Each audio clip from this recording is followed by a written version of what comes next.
हर व्यक्ति की अपनी एक यूएसपी होती है, अपनी एक चाहत होती है, काम करने का तरीका होता है। और जितना छत्तीसगढ़ को खबरों के माध्यम से जाना है, और खुद भी मैं एक दिन पूरे दिन आपके साथ था, तो जहां सवालों के लिए एक बड़ा पर्दा बीच में है, जहां मुख्यमंत्री को सवालों के जवाब देने के लिए किसी बड़े अखबार के क्यूआर कोड की जरूरत पड़ती है, कि वो अखबार के क्यूआर कोड के माध्यम से सवाल आमंत्रित करते हैं, जहां सवालों के जवाब देने के लिए अभिनेताओं की जरूरत पड़ती हो, वहां पर कोई राजनेता आम जनता के बीच में बैठकर तुम भी पूछो ये नजारा सर मैंने देखा, तो वो बाहरें, अगर ये इंटरव्यू क्या है, ये पैनल वाला नहीं, ये एक विशुद्ध राजनेता का छत्तीसगढ़ के मान सम्मान को ये जो प्रिंट माइक का पीछे में लगा पाया, तो मेरे एकदम जहन में आया। मैं एक दिन सर के साथ था, तो मुझे था कि क्या उसमें प्रतीक चिन्ह होने चाहिए बैठ रहा। वो बहारें, वो घटाएं, वो छनक भूल गए, बच्चे बारिश में नहाने की ललक भूल गए।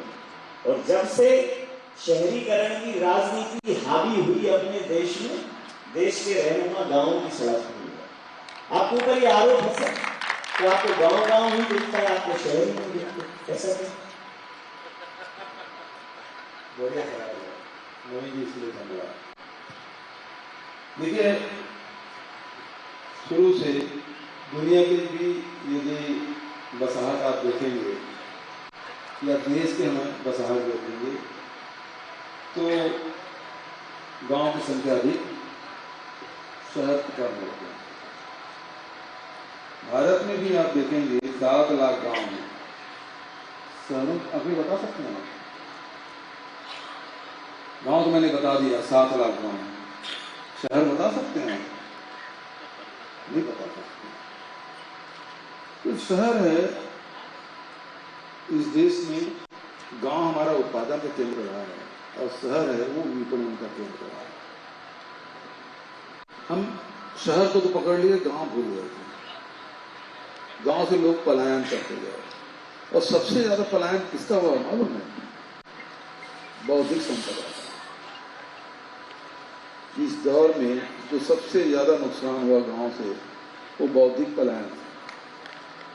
इससे गांव की जो सामाजिक समरसता है, भाईचारा है, संस्कृति है, वो उससे बड़ा उससे नुकसान हुआ। उसका कारण ये है कि जो आर्थिक गतिविधियां हैं वो शहरों तक केंद्रित हो गया। हमने गांधी जी का रास्ता पकड़ा, ग्राम स्वराज। और ग्राम स्वराज को तो ये है कि गांव स्वावलंबी होना चाहिए। आजकल ये बोलते हैं ना कि आत्मनिर्भर, तो आत्मनिर्भर व्यक्ति होता है, स्वावलंबन है उस समूह की बात। और गांधी जी ने स्वावलंबन की बात की थी, तो समूह के माध्यम से स्वावलंबी बनते हैं। तो हमने गांव को स्वावलंबी बनाने की कोशिश की, और उसके अंदर सब कुछ है गांव में। केवल उसके पास पुलिस नहीं है, उसके पास जेल नहीं है, मतलब तो अपने गांव हिंदुस्तान में अपने आप एक गणराज्य रहा है, उसके पास सब कुछ होता है। अच्छा सर, गांव से मतलब गा शब्द का मैं फिर एक बार इस्तेमाल करूंगा। वैसे तो इसकी कोकोमा जो है खराब चीजों के लिए दी जाती थी, कि गोबर गणेश, और उसकी तो बुद्धि में गोबर भरा है। लेकिन आपने गोबर ऐसा भरा छत्तीसगढ़ में कि वो उपार्जन का केंद्र बन गया, उपार्जन का माध्यम बन गया। गौठान, गोबर खाद, मतलब गोबर भी बिक सकता है। स्थिति हो रही है, गाय ने गोबर किया और सड़क से लोगों ने समय पकड़ लिया। तो गोबर, जो जिस देश में गोबर गणेश हे दृष्टि से देखा जाता था, वो गोबर गणेश हमारे गांव की अर्थव्यवस्था का एक महत्वपूर्ण केंद्र बिंदु हो सकता है। ये विचार कौन से है? वही मैं बता रहा हूं। तो जो गांव में जो उत्पादन है, देखिए गांव में आप किसी कार्य करते थे, या फिर कुछ लोग हुनरमंद कारीगर, चाहे उसको लोहार कहें, चाहे बुनकर कहें, या जूता चप्पल वाले हमारे भाई मोची मेहर जिस नाम से पुकारें, वो तो एक उद्योग गांव में चल रहा था। तो गांव को उद्योग धंधे बंद हो गए।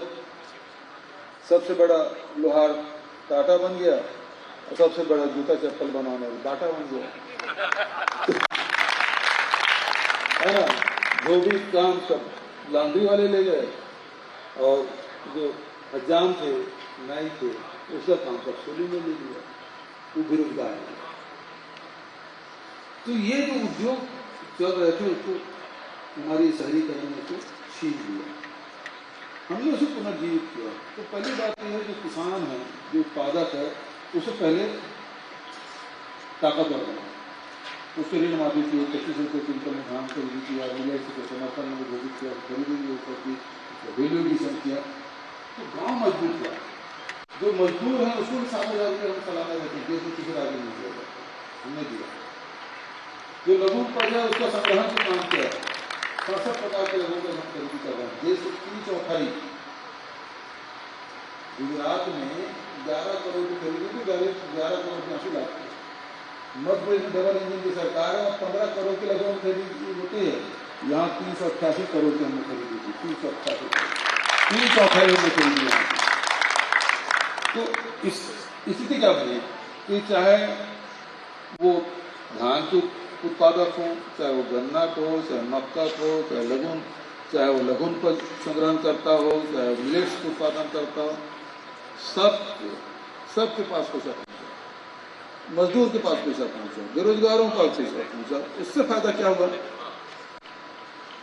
जो अब जो पहला जो आपने सवाल किया उसका उत्तर ये है, मुझे यही व्यापारियों ने मुझे सम्मान करने के लिए बुलाया था। तो बोले कि आप केवल गांव, गरीब, किसान इसकी बात करते हैं, हमारे लिए आप नहीं करते। मैंने कहा कि आपके ग्राहक के जेब में पैसा डालिए। तो आज गांव, शहर में, देश में, दूसरे राज्यों में कोई मंदी हो सकता है। कोरोना काल में मंदी था ही वैश्विक रूप से, लेकिन छत्तीसगढ़ में मंदी छूट नहीं हुआ। सर मैं एक स्टोरी कर रहा था, मुझे ये कई बार क्या होता है कि कुछ चीजें दिखाने की नहीं होती। मैंने अभी चर्चा में भी कहा था कि आज जरूरत इसकी नहीं है मीडिया को, तो क्या दिखाना चाहिए। पहले सोर्स लिमिटेड थे तो चीजें वेरीफाई होकर आती हैं, अब सोर्स अनलिमिटेड है। तो किसी ने कह दिया ATM है तो दिखा दिया ATM, किसी ने कह दिया डबल इंजन की सरकार है तो दिखा दिया, तो अब रोकने की जरूरत। तो मैंने सर वो स्टोरी रोकी। मैं बहुत, मेरे पास ऑथेंटिक सोर्स थे, क्या वास्तव में वो सही थी वो मैं पूछना चाहूँगा। एक प्रतिनिधिमंडल, शिष्टमंडल व्यापारियों का आपसे मिला और आपसे उन्होंने कहा कि सर ये गांव आप करते रहते हैं, व्यापारियों के लिए कुछ नहीं है। आपने उनसे बोला ठीक है 6 महीने में हम आपके लिए बहुत अच्छी योजना बनाएंगे। ये मैं मतलब आपके अंदर की बात कर रहा हूँ सर। पत्रकारों को पता होती है अंदर की बात, लेकिन फिर वो इतनी बाहर कर देते कि उनको अंदर घुसनी नहीं है। तो जो ब्यूरोक्रेसी थी, जिन पर जवाबदेही थी, उन्होंने बार बार आपको रिमाइंड किया कि सर आपने उन्हें कमिटमेंट कर दिया था, वो व्यापारी आएंगे तो फिर अपन क्या कहें। आपने कहा चिंता मत करो, योजना है चलने दो। और जो आपने कहा क्रय शक्ति बढ़ी लोगों के, उसमें पॉकेट में पैसा गया, तो चाहे ट्रैक्टर की खरीदी हो, चाहे धान की खरीदी हो, कपड़ों की खरीदी हो, मार्केट इतना बूम पे रहा छत्तीसगढ़ का कि वो व्यापारी दोबारा सम्मान करने आए। लेकिन उन्होंने फिर आपसे पूछा नहीं कि हमारे लिए क्या योजना है, क्या है इसमें सत्यता। अब आप कह रहे हैं तो झूठ कैसे बोल सकता हूँ? आप ठीक कह रहे हैं। और 6 महीने बाद देखिए कि जब किसान की जेब में पैसा जाता है, मजदूर की जेब में पैसा जाता है, महिलाओं के पास जब पैसा पहुँचता है, तो उसके पास योजनाएं होती है, उसके सपने होते हैं। उन सपनों को भी साकार करना चाहते हैं। उनके बहुत बड़े बड़े सपने नहीं होते हैं, बहुत छोटे छोटे सपने होते हैं, और उसको पूरा करने में उसको जो खुशी मिलती है, तो तुरंत जैसे पैसा है वो सपनों को पूरा करने के लिए निकल पड़ते हैं। और आज लगातार उन लोगों के सपना, 3 करोड़ लोगों के सपना हम लोगों ने साकार किया है। और वो उसके फायदा ये हुआ कि पूरे प्रदेश में पैसा का, धन का ऐसा वितरण हुआ, चाहे गांव हो, कस्बा हो, ब्लॉक मुख्यालय हो, जिला मुख्यालय हो, प्रदेश का मुख्यालय हो, शहर हो, कहीं भी जाकर देखें रौनक, चेहरे में खुशी। और ये आपको दिखाई पड़ेगा। आर्थिक किस प्रकार की व्यवस्था की, एक गुजरात में आ डाला है, दूसरा छत्तीसगढ़ में आ डाला, हाँ सब एक जगह इकट्ठा हो जाता है, यहाँ एक सब जगह विकेंद्रीकरण हो जाता है। यहाँ केंद्रीकरण की योजना है, यहाँ विकेंद्रीकरण की योजना, अंतर है। एक जैसे कहते हैं सर कि किसी किसी के प्रति जब एक भरोसा बढ़ता चला जाता है, विश्वास बढ़ता चला जाता है, तो उसके विषय में एक धारणा गढ़ जाती है। जैसे मोदी जी के लिए था कि मोदी जी हैं तो मुमकिन है, फिर धारणा अवधारणा में बदलती है कि मुमकिन हुआ कि नहीं हुआ लग रहा है, लेकिन 5 साल में भूपेश है तो भरोसा, ये छत्तीसगढ़ में ये कहीं ना कहीं ये बात, ये स्लोगन, ये नारा छत्तीसगढ़ में जन्म ले लिया। तो मोरल लाइबिलिटी है सर आपके ऊपर, क्योंकि मुमकिन है नारे तो गढ़ जाते हैं, लेकिन नारों को उनके वाजिब मायने दे। 5 साल जनता ने आपको देखा, तो क्या जो भरोसा, जो ये नारा है, वो नारा इतना बुलंद होगा कि आप 75 पार का एक बार बुलंद कर देंगे? बिल्कुल सही बात है कि मोदी है तो मुमकिन है, क्योंकि सबको पता है जुम्मन देखेंगे, तो वो तो सब पता है। और छत्तीसगढ़ के लोग बहुत तरीके जहाँ गए, रायपुर गए, रायगढ़ गए, वो झूठी बोलेंगे ये मुमकिन है, ये सबको पता है। लेकिन छत्तीसगढ़ में ये है कांग्रेस की सरकार, भरोसे की सरकार जो चाहती है, हम 2 करोड़ लोगों को रोजगार में बात नहीं करते, हम 15 लाख लोगों को खाते में दे दिया, ये नहीं कहा। हमने ये नहीं कहा था कि आय दोगुनी कर देंगे, हम महंगाई कम कर देंगे, नहीं कहा था। हमने ये कहा था कि हम 25 ऋण माफी करेंगे, 2500 रुपये कुंटल में धान भी खरीदेंगे, 2500 रुपया बेरोजगारी भत्ता भी देंगे, और शिक्षा, स्वास्थ्य, रोजगार की व्यवस्था करेंगे, जवानी आदिवासी जमीन वापस भी करेंगे, 374,000 प्रति मानक बोरा के दर खरीदेंगे, ये हमने कहा था। और हमने विपरीत परिस्थिति, कोरोना काल में भी हमने बंद नहीं किया। उस समय भी जो संग्राहक हैं, तेंदुआ पत्ता तोड़ने वाले उसके जेब में पैसा गया, इमली संग्रहण कर रहे हैं, महुआ संग्रहण कर रहे हैं, सबको पैसा मिला। धान के जो राजीव गांधी के सामने आ गया, उसके खाते में पैसा गया। अब इससे ज़्यादा भरोसा क्या कि हम 1 नवंबर को पैसा देते थे, लेकिन हम जानते थे, हम लोग सबको पता है कि आचार संहिता लगेगा, हम ये बहाना भी कर सकते थे, आचार संहिता लग गया तो 1 नवंबर को देने वाले थे, लेकिन निर्वाचन आयोग से हमने अनुमति मांगी है, मिलेगा तो आपको मिल जाएगा, हमने ये बहाना भी नहीं ढूंढा। और हम 28 सितंबर को खड़गे साहब आए थे, उसके हाथ से बटन दबाया, सबके खाते में पैसा पहुंचा दिया। तो बहानेबाजी नहीं, भरोसा ऐसे नहीं किया जाता। देखिए सर, जब भी इंडस्ट्री की बात आती है या औद्योगिकरण की बात आती है या इंडस्ट्रियल क्लस्टर की बात आती है, तो सीधा जेहन में छवि उभरती है कि मतलब रोजगार है, उद्योग है तो शहर होगा, शहरों में ही उद्योग धंधे पनपते हैं, फूलते हैं। 2-3 बार छत्तीसगढ़ के भ्रमण के दौरान मैंने रीपा, रूरल इंडस्ट्रियल पार्क देखी। मतलब गांव में औद्योगिकरण, ये मतलब थोड़ा सा अपोजिट टाइप का लगता है, एक दूसरे को सस्टेन नहीं करते ये टर्मिनोलॉजी। कहाँ से ध्यान में आया कि गांव में अगर उद्योग धंधे लगाएंगे तो 24 घंटे बिजली मुहैया करानी पड़ेगी, वहाँ बेसिक सुविधाएं मुहैया करानी पड़ेंगी, चाहे फिर वो लोहे का काम हो, चाहे कारपेंटर हो या पेंट बनाने का काम हो, क्योंकि अगर इंफ्रास्ट्रक्चर दे दिया तो सपोर्टिंग एलिमेंट भी देने पड़ेंगे, ये कल को गले की फांस भी बन सकता है। तो ये नहीं आया चिंतन की कई बार ज़्यादा ओवर इज ऑलवेज पेनफुल, फिर ज़्यादा करना हमेशा कष्टकारी होता है।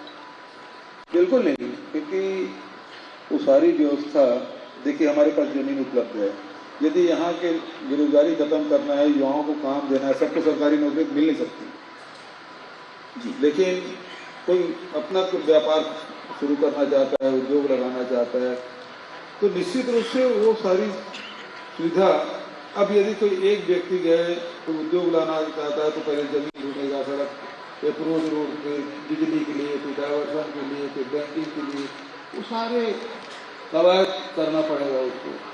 तो हमने क्या कि 5 एकड़ 10 एकड़ जमीन चिन्हांकित किया, डेवलप किया, अप्रोच रोड बनाया, बिजली पहुंचा दी, पानी की व्यवस्था कर दी, शेड बनवा दिया, लोन बैंकिंग की व्यवस्था कर दी।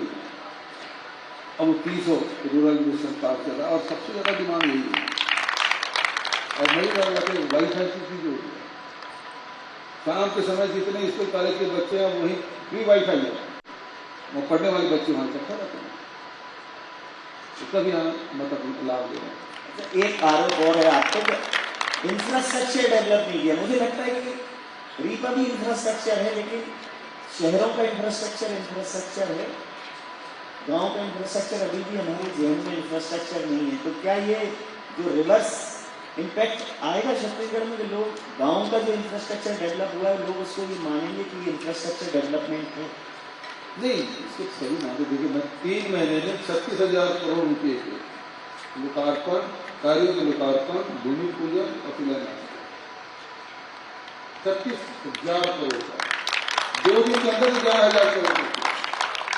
तो ये जिलों को, जातेश्वर को, जिलों वाले जितने सड़कें हैं, वहाँ पुल पुलिया है, वहाँ का अस्पताल है, स्कूल है, सबको मजबूत करेंगे। न तो गाँव की, शहर के लिए फ्लाईओवर है, यहाँ सारों विवाह भी हम लोग का उसका शिलान्यास किया है, सड़क की चौड़ीकरण का भी उसको हाथ लिया है। तो ऐसा नहीं कि केवल गाँव का किया, शहर में गाँव की काम। अब भिलाई चल दीजिए, खेल कूद इतने भी कोई सेक्टर ऐसा नहीं जहाँ बैडमिंटन को ना, तो वहाँ खेल कूद के बहुत सारी चीज। उसी प्रकार से 8 अकादमी भी हमने खोल दिया, ऐसी अकादमी खोला या तो खेल कूद के भी इंस्टोर टर्फ वगैरह बनाने के आगे खिलाड़ियों के, वो भी हमने डेवलप किया। तो ऐसा नहीं है कि गांव में किया है शहर में नहीं किया है, शहरों में भी खूब किया है। लोकतंत्र संविधान से चलता है, ये एक कहना चाहिए, ये तो एक संवैधानिक अवधारणा है, लेकिन मैं ये मानता हूं कि लोकतंत्र लोकलाज से चलता है। तो लोकलाज के हम जो बोल रहे हैं, राजा ने जो बोला, एक धोबी ने बोला कि तो राम जी ने माता सीता का प्रत्याग किया, लोकतंत्र लोकलाज ही थी। तो जब तक लोकलाज बची रहेगी, सामाजिक न्याय की अवधारणा मजबूत होती रहेगी। मैं कल ही एयरपोर्ट पर उतरा, मैंने एक पोस्टर देखा कि जो लोग एंटी सोशल हैं, असामाजिक हैं, जो महिलाओं के प्रति दुर्व्यवहार करते हैं, उनको सरकारी नौकरी नहीं मिलेगी।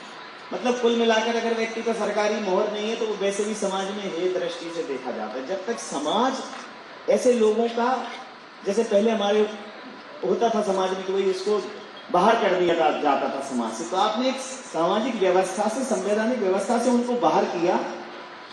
कठोर दंड नहीं है, लेकिन वो लोकलाज के लिए बहुत जरूरी है। ये कहाँ से आया जेल में? नहीं तो कोई फांसी दे रहा है, बुलडोजर चला रहे हैं, जी जी, लेकिन वो इनकाउंटर कर रहे हैं, पूरी जिंदगी भर उसके ऊपर रोज बुलडोजर चल रहा है। जब भी अखबार में नौकरी निकलेगी उसके ऊपर बुलडोजर चलेगा, जब भी उसके साथ काम करने वाला किसी जॉब में सेलेक्ट होगा उसके ऊपर बुलडोजर चलेगा। तो ये जो लोकलाज की अवधारणा ढूंढी, ये कहाँ से आया कि ऐसा करते हैं ताकि ये आइडेंटिफाइड रहे और लोगों को समाज में संदेश जाए, क्योंकि ये सिर्फ और सिर्फ कानून से रोकने वाला नहीं। बिल्कुल सही बात है। देखिए, ये संविधान भी बना है तो लोगों के बीच से ही बना है ना।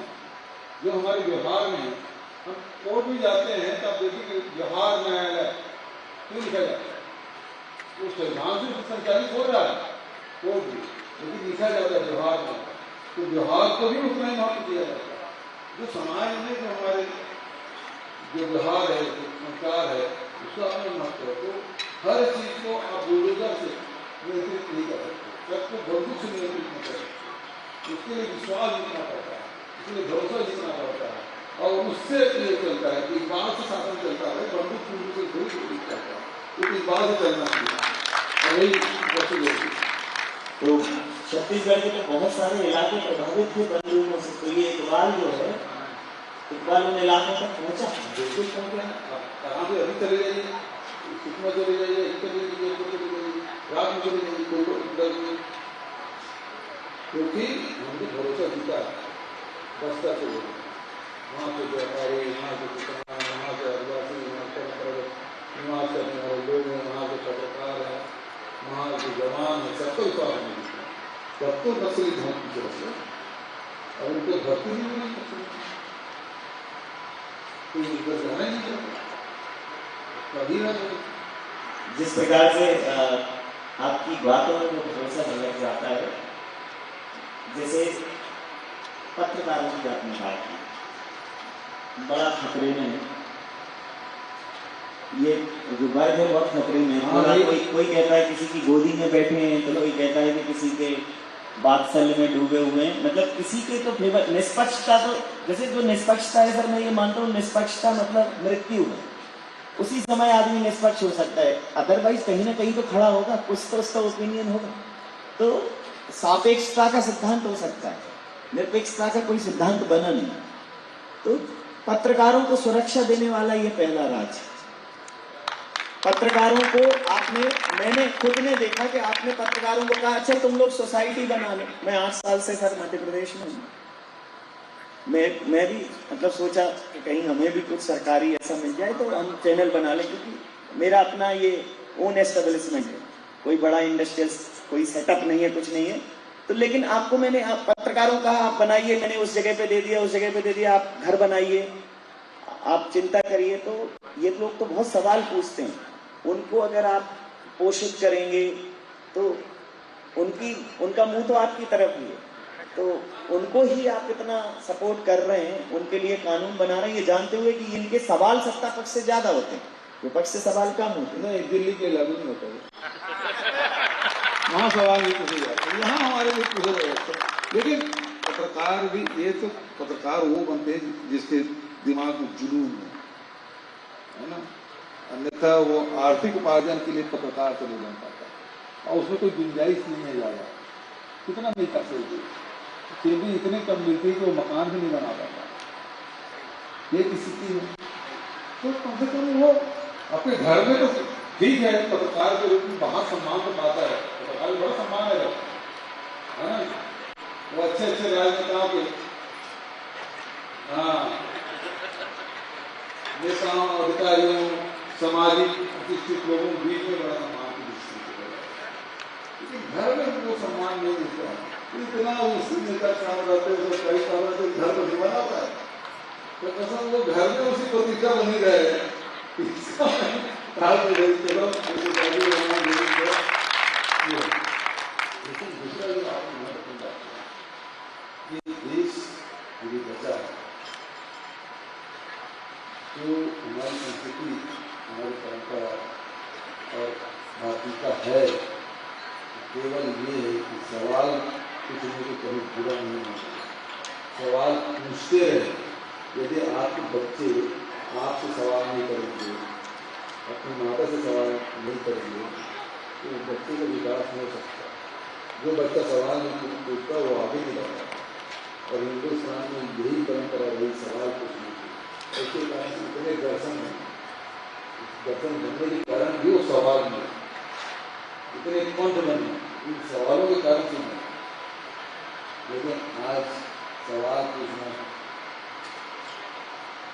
अपराध है, आप सवाल पूछेंगे तो आपका स्थान देंगे,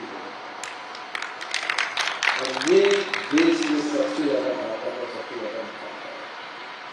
और जहाँ जहाँ सवाल, जिस व्यक्ति में, जिस समाज में, जिस प्रदेश में, जिस देश में सवाल पूछना यदि अपराध है, उस प्रदेश, व्यक्ति, समाज, प्रदेश और देश की उन्नति होने से कोई नहीं होती। सर मैंने ये एक डायलॉग सुना था, तो यदि सरकार मुझसे ज़्यादा सवाल पूछेंगे, मैंने उसको भी जवाब नहीं दूंगा, मैं नहीं दे पाऊंगा। उसमें लोग कहेंगे मतलब जवाब नहीं देता, लेकिन उस सवाल से मैं लगातार कोशिश करूँगा, सवाल के जवाब करूँगा, मैं खोजूंगा, जानने का प्रयास करूँगा।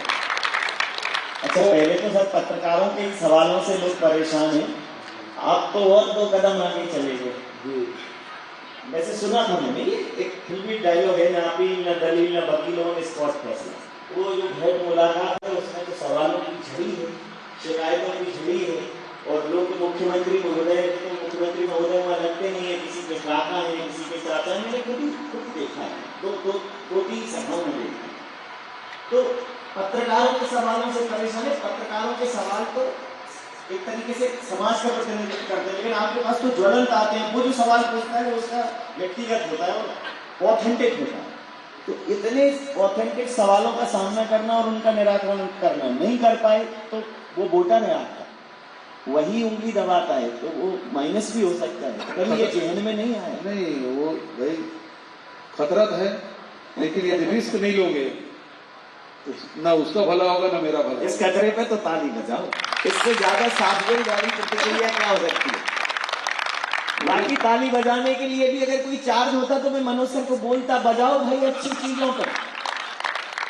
बाकी तो तालियां बजवाने की भी व्यवस्थाएं हैं, मतलब सब चल रहा है। स्क्रीन पे मैंने अभी बोला इस चीज जो है, तो मैंने वो देखा कि लोगों ने आपसे शिकायत की, आपने संबंधित अधिकारी को बुलाया, जांच उस पर संधारित कर दी, तो भेंट मुलाकात का एक कहीं ना कहीं कंक्लूजन तो आया होगा सर, स्टेटिक्स वो डाटा क्या बोलता है? डाटा ये है कि यदि ऐसा है, एक कहावत है, एक कौवा मार के टांग दो तो उस खेत में बाड़ी में फिर कौवा नहीं आते। तो एक अधिकारी के खिलाफ कार्रवाई कर दो आप, क्या परमात्मा को बचत पूरे प्रदेश में और किसी करने की जरूरत पड़ती और पूरा समाज को सलाम मिलता है, जो है सलाम मिलता है। जिस प्रकार से सर आपने कहा कि ये हमें अपने मूल्यों की स्थापना के लिए कुछ कठिन निर्णय लेने पड़ेंगे, इन कठिन निर्णयों में वो सारे निर्णय शामिल हैं किसान को छुआ है। जैसे गोठान आपका एक पायलट प्रोजेक्ट था, जहां गाय पे, गोबर पे, राम मंदिर पर राजनीति हो रही थी, वहां आपने माता कौशल्या के मंदिर का निर्माण, राम वन गमन पथ का निर्माण, तो क्या ये बीजेपी से मुद्दा छीनने के लिए किया था कि करना ही? देखिए, पहले भी आपने गोबर और गाय की बात आपने की थी, उस समय भी आप देखेंगे मैंने अर्थव्यवस्था के बारे में बात की थी, गांव स्वावलंबन की बात की थी, तो उसमें एक बहुत बड़ा फैक्टर पशुपालन है। और ये आज से नहीं, पशुपालन युग से चला आ रहा है, विश्व के समय से चला आ रहा है। तो पशुपालन एक बहुत बड़ा व्यवसाय था, अर्थव्यवस्था बहुत महत्वपूर्ण अंग था। लेकिन अब भक्त लोगों के कारण से ना तो पशुपालन भी बड़ा मुश्किल हो गया। आज पूरे देश में जो मवेशी बाजार है वो करीब खत्म हो गया, क्योंकि न कोई बेचने जाता न कोई खरीदने जाता। भक्त लोग पिटाई कर लेते हैं, माव लीजिंग हो जाती है, ये बड़ी समस्या हो जाती है। इस समस्या का समाधान हमने ढूंढा कि चाहे वो दूध देने वाली हो चाहे दूध न देने वाली हो, जो मवेशी हो, गोबर तो सभी देना है। हमने गोबर खरीद करता हूँ, सभी मवेशी का वो लोग देखभाल करेंगे। और हुआ ये कि अभी 3 साल में हम लोगों ने तो बहुत फसल चराई अब नहीं होती, गाँव की शिकायत नहीं होती, फसल चराई हो रहा है। जहाँ धान की व्यवस्था हुई है, शहर में जरूर सड़कों में बैठे हुए दिखाई देते हैं, उसके दूसरे कारण भी है। लेकिन मैंने उसे गाय छीनने की कोशिश नहीं की, जो व्यवस्था है उसको सुचारू रूप से संचालित करने का। और ये कोई पायलट प्रोजेक्ट मेरा नहीं है, गाँव में गौठान तो पहले भी थे, सैकड़ों हजारों साल से गौठान है। मैंने केवल उसको ठीक से व्यवस्थित करने का काम किया। पहले जो गौठान की जमीन है वो अतिक्रमण करके मकान बना लिए थे लोग, गाय के लिए जगह ही नहीं थी, तो जगह मैंने चिन्हित करी, 5 एकड़ 10 एकड़ करीब 1.5 लाख एकड़ जमीन हमने आरक्षित कर पूरे प्रदेश में, गौठान बना दिया, चारागाह की जमीन तय कर दिया। अब वहाँ नाना प्रकार की गतिविधियाँ हमने संचालित की, क्योंकि केवल वही भर करेंगे तो लोगों को रोजगार नहीं मिला। अब वो जो जगह है उसमें गौठान में मछली पालन भी कर रहे हैं, उसमें बकरी पालन भी कर रहे हैं, और सब्जी उत्पादन भी कर रहे हैं, मशरूम उत्पादन कर रहे हैं, वो सारी गतिविधि जो गांव कर सकते हैं वो सब संचालित। 18,000 समूह की 2 लाख महिलाएं उसमें उसको काम कर रहा है। वर्मी कंपोस्ट बना रहे हैं खेत में, जो जैविक खेती की बात करें तो हम लोग बढ़ रहे हैं। तो ये वही व्यवस्था है। अब वो धीरे धीरे ये हो गया कि 550 करोड़ रुपया था 3 साल में, वो हमारा टर्नओवर हो गया, 270 करोड़ का गोबर खरीदा और 300 करोड़ के वर्मी कंपोस्ट से अभियान खरीद दिया, तो करीब अब 600 करोड़ के आसपास का व्यापार खड़ा हो। ये और बढ़ाना है। तो गौ माता हमें छीना नहीं है, एक्चुअल में गौ माता सेवा हमने किया और जो परंपरा है उसको पुनर्जीवित किया है ना। अब आप कौशल्या माता के बारे में आप बोले, यहाँ अब ये बगल में है कौशल्या चंदपुरी, बहुत ज़्यादा दूर नहीं यहाँ से, अब वो मंदिर पड़ा हुआ था, गांव वाले अपने जितना उसके पास संसाधन भी थे उसे कुछ बनाए थे, हमने उसे बड़े सौंदर्यीकरण किया, जीर्णोद्धार कर दिया, आने जाने रुकने की व्यवस्था कर दी, और उसके बाद राम मंदिर पर्यटन के लिए चार्ज नहीं लगाया सरकार।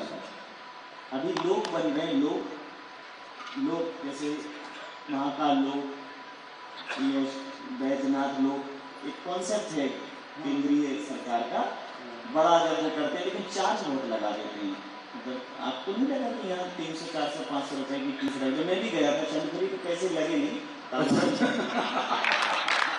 मैं अपने शपथ नहीं गया था, मेरा परिवार आया था सर यहाँ, हमने बताया कि मैं शपथ नहीं गया था। तो मैं चूंकि हमारे यहाँ महाकाल लोग थे और ओंकारेश्वर लोग थे, अभी बहुत सारे और जगह जगह लोग डेवलप हो रहे हैं, केंद्र सरकार बड़ा फोकस है सनातन को लेकर। लेकिन जैसे जाति को थोड़ा, जहाँ 50 रुपए तो जूते उतारने से लेके फिर कपड़े उतारने के पैसे लगते हैं, तो आपको नहीं लगा कि ये थोड़ा यहाँ चार्ज कर दिया जाए कि लोग बड़ा बनाएंगे तो क्राउड आएगा, कैसे चलेगी व्यवस्था? वो लोगों के इसको पर्यटन परिपथ हमने कहा, तो लोगों के पर्यटन, जैसे छत्तीसगढ़ आते थे कहाँ जाए घूमने, ये बात होती है एक बार नया आ रहा है या फिर जंगल का बगल को नक्सल वार है, हमने कहा कि परिवार के साथ आए तो आप बड़े चंदपुरी आए, 2-3 घंटे में आप परिवार के साथ आ सकते हैं। ज़्यादा आप दिन भर का समय है तो बाहर नया पारा चल दीजिए, सिरपुर चल दीजिए, है ना। थोड़ा समय शहर के अंदर है, बोटिंग वोटिंग करना है तो बूढ़ा तालाब चले जाइए, और थोड़ा समय है तो हमारे बड़े तरिया है, और वो परिवार के साथ शाम को बड़े भ्रमण करके आ जाइए। तो ये पर्यटन के हिसाब से भी हमने किया, लेकिन हमारी आस्था जुड़ी हुई है। राजिम हमारा सबसे, वो संगम राजिम का जो संगम है सबसे हमारा प्राचीन है, तो वहाँ भी राजीव लोचन का मंदिर भी है। तो राम वनगमन पर्यटन मतलब उसमें भगवान राम जब जाता थे तो वहाँ भी गए थे, सबरी नारायण भी गए थे, सबरी मंदिर भी है। तो इसको विकसित करने का काम किया, पर्यटन के हिसाब से भी हो, लोगों का आस्था के हिसाब से हो, लेकिन सरकार उससे पैसा कमाए ये बात हमने नहीं सोचा था। लेकिन आप नहीं बताए, लोगों को सिर्फ रोजगार मतलब ट्रांसपोर्टिंग में पैसा मिलेगा, वहाँ होटल करेंगे, बहुत सारी दुकानें खुल गई। वो तो सर ऑटोमेटिक आ जाता है जब कोई व्यवस्था होती है, जहाँ क्राउड होता है। लेकिन सरकार आपने बनाई तो वो फीस, महाआरती की फीस अलग, भोग आरती की लड्डू नहीं उस प्रकार से दो। अच्छा, मूर्तियां भी मुझे लगा कि ठोसी हैं क्योंकि आंधी ने यहाँ को छोड़ा नहीं। मैं ये जो मूर्तियां लग रही है ग्वालियर से उसको बनवार करा से मंगाया है, लेकिन वो पत्थर की लगी, जैसे सनातन में पत्थर ही लगता है, प्लास्टिक भी लग रही है लेकिन उड़ जाती है, तो वो नहीं होगा। बरसात 2 साल से लोग लगाया यहाँ पे हुआ, 5-5 जगह सामान्यतः सर जगह जगह लिखते हैं कचरा हटाओ में प्लास्टिक का प्रतिबंध है, तो सब तरह से प्लास्टिक से बंद है। तो आपको नहीं लगता कि जल्दी बन जाए तो 10-15 जगह लगा दें, क्योंकि छत्तीसगढ़ में चुनाव में तो जितना जल्दी हमारा मुद्दा चुनावी नहीं, न हम इसके नाम से वोट मांगेंगे, वोट मांगने वाले और लोग नहीं, लेकिन वोट मांगने का दूसरा तरीका हम सेवा करते, जनता की सेवा करते हैं, किसान होते हैं, मजदूरों के जीवन में परिवर्तन आए, उस आधार पर वोट मांगेंगे। न राम के नाम से वोट मांगेंगे, न गाय के नाम से। आपने छत्तीसगढ़ की 4 चुनावी की बात की, हाँ, वो विपक्ष के लिए उपहास का केंद्र बना। मतलब वो हमेशा कहते हैं वो तो 4 चीजों की बातें करते हैं, नरवा गरवा गुरवा बारी, छत्तीसगढ़ की 4 चुनाव। अच्छा, उन्हें ये पता नहीं, ये 4 कहते कहते आपने खुद को भी 5वें नंबर पर खड़ा कर दिया। तो ये जो 5 का पंच है, तो ये लगेगा 23 में? बिल्कुल लगेगा। ये लोग अभी तक ढूंढ रहे हैं छत्तीसगढ़ के 4 चिनारी, नरवा गरवा गुरुआ बाड़ी पैसा कहाँ रहा संगवारी, और ये लोग मतलब मैकनी खाई गांव लेके वो गौठान में गरवा को गाय खोज रहे थे, लेकिन गाय नहीं खोज रही थी, वो वोट खोज रहे। मैं सर मैं ये बिल्कुल बहुत गंभीरता से कह सकता हूँ, मैं आपके साथ एक 3 घंटे का पूरा शो कर सकता हूँ, लेकिन आपका समय बहुत महत्वपूर्ण है, इसलिए मैं एक बहुत कि निज भाषा उन्नति है सब उन्नति को मूल, और बिन निज भाषा ज्ञान के मिटे न ही को सूझ। अगर आप अपनी मूल संस्कृति की बात नहीं करते ना, तो अर्थव्यवस्था ठीक है, लेकिन हैप्पीनेस इंडेक्स भी एक पैमाना है और वो सिर्फ पैसों से नहीं आती, वो आती है तीज त्योहारों से, वो आती है आपकी सामाजिक जो व्यवस्थाएं हैं, हमारी जो सामाजिक नीतियां हैं, हमारे जो रिवाज हैं। तो आपने छत्तीसगढ़ संस्कृति को, जैसे छत्तीसगढ़ गान को शामिल किया, अभी तीजा त्योहार में पिछले माह किया था, तो तीजा त्योहार जो छत्तीसगढ़ में उल्लास था वो बाकी राज्यों में नहीं दिखा, मध्य प्रदेश में भी। तो छत्तीसगढ़ की संस्कृति को, छत्तीसगढ़ की भाषा को और खासकर छत्तीसगढ़ के खेलों को, छत्तीसगढ़ ओलंपिक, तो जो गांव-गांव में खेले जाने वाले खेल हैं उनको फ्रंट पे लाने का ये मतलब एक बहुत बड़ा वर्ग इनसे जुड़ा है। तो अगर बात करेंगे तो उनको मंच भी देना पड़ेगा। फिर वही बात है कि जिम्मेदारी आती है सिर्फ इसके लिए कि नहीं हमें अपनी संस्कृति के लिए कुछ करना है, तो ये जिम्मेदारी हमेशा अगर नहीं निभा पाएंगे तो क्वेश्चन मार्क लगेंगे, माइनस मार्किंग भी हो सकती है।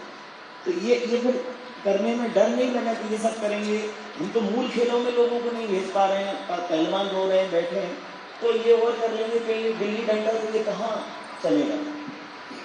तो ये छत्तीसगढ़ ओलंपिक की बात आती थी, तो उसमें हम लोगों ने अलग अलग आयु वर्ग से उसमें खेलों का आयोजन किया। उसमें 18 साल से कम के में 40 साल से, उसके बाद फिर 60 साल से, तो इस प्रकार से वर्ग में बांटा। और खिलाड़ी तो नौजवान लड़के खेलते हैं, बड़े बुजुर्ग होने के बाद खेल से अलग हो जाते हैं, लेकिन उस आयु वर्ग में वो कोई बहुत ज़्यादा उसको मेडल लेने की अपेक्षा नहीं होती। लेकिन ये है कि गाँव में यदि कबड्डी खेल रहे हैं, खो खो खेल रहे हैं, गिल्ली दौड़ है, टुक्कुल है, रसक खींच है, यदि वो खेलते हैं, हमारे खोगड़ी छत्तीसगढ़ में खेला जाता है, दूसरे टीम में महिलाएँ खेलती हैं। अब 60 साल 65 साल 70 साल की महिलाएँ बड़े खोगड़ी खेलती हैं, तो उनको ये लगता है कि और समय होता तो शायद न करते, लेकिन खेल का आयोजन हो रहा है तो निश्चित रूप से भाग लेने हैं, उनको खुशी होती है। हमने कभी सोचा नहीं था कि हम सुबह में आगे भी खेल में भाग लेंगे, तो निश्चित रूप से वातावरण पिछले साल में करीब 26 लाख लोग इसमें भाग ले, तो लाखों लोग इसमें भाग ले रहे हैं। अभी हमने 27 सितंबर को समापन किया, कल 2000 से अधिक लोगों को पुरस्कार भी दिया। तो हर लेवल के खेल का आयोजन हुआ और पुरस्कार भी वितरण किया। बहुत ज़्यादा पुरस्कार नहीं, मतलब बहुत बड़ा मेडल नहीं, उसे निश्चित राशि कर दी गई, उसको दे दिया गया। तो उनको भी पता है इसका लाभ। अब हम लोगों के मतलब खेल में खुशी के लिए इसको आयोजन किया गया। उसी प्रकार से जो आपको आत्मसम्मान, आपको गौरव हासिल होता है, तो आपके तीज त्योहार है, खान पान है ना, और उसमें आप भागीदार बने, उसको बढ़ावा दें, उसमें आपको आपके खान पान को आप हीन भावना से ना देखें, आपके खान पान भी उतने महत्वपूर्ण जैसे दूसरे लोगों का है, तो उसको बढ़ावा देने, तो जो हीनता की भावना थी वो खत्म होगा और उसमें गर्व अनुभूति होती है। तो कोशिश हमारी यही है कि छत्तीसगढ़ के लोग अपने आप को गौरवान्वित जुड़े होने का गौरव हम लोग होना चाहिए। अंतिम और महत्वपूर्ण प्रश्न सर, छत्तीसगढ़ की सरकार को आपने भरोसे की सरकार कहा, तो भरोसा बना रहेगा सर? ये भरोसा है? पूरा भरोसा है। नहीं तो हिम्मत कौन करता है 5 साल जितने बार वर्ल्ड कप सम्मेलन करा और सफलतापूर्वक सम्मेलन कराया, भरोसा है तभी सम्मेलन हो रहा है। मैं ये यही इन पंक्तियों के साथ में ये चर्चा समाप्त करूंगा। प्रश्न बहुत हैं, क्योंकि राम के प्रभु श्री राम के नाम पर खूब हो सकता है कार्यक्रम, लेकिन एक रामायण उत्सव भी हुआ और गांव की राम मंडलियों ने रामायण भी की, उनको भी पैसे मिले। मतलब धार्मिक पर्यटन भी है, धर्म चर्चा भी है, प्रश्न वो भी है, लेकिन समय मुझे लगता है कि मुझे इस चर्चा को यहाँ विराम देना चाहिए। आप लोग बड़े सुधी श्रोता हैं, तो मैं इन पंक्तियों से ये चर्चा समाप्त करूंगा कि कार्यक्रम की बुनियादी दीवारें दामोदर भूपेश, सबको बांध के रखने वाला खास हुनर है भूपेश। 2.5 साल भी आदमी बध ही रहा, भीतर से खालिस जज्बाती और ऊपर से ठेठ मिलता, अलग अनूठा अनबूझा सा एक तेवर है भूपेश। कभी बड़ा सा जेब खर्च है, कभी हथेली की सूजन, छत्तीसगढ़ का आधा साहस आधा डर है भूपेश। और इस छत्तीसगढ़ में उनके अथक परिश्रम की छाया है, अच्छे खासे उनके पूरे कर्तावर हैं भूपेश जी। ये भरोसा बना रहे लोकतंत्र में, सरकारों में, जनता के प्रति और संवैधानिक व्यवस्थाओं के प्रति, वही समाज के लिए बेहतर है। आपका बहुत धन्यवाद सर, बहुत आभार हमें इतना समय देने। Thank you.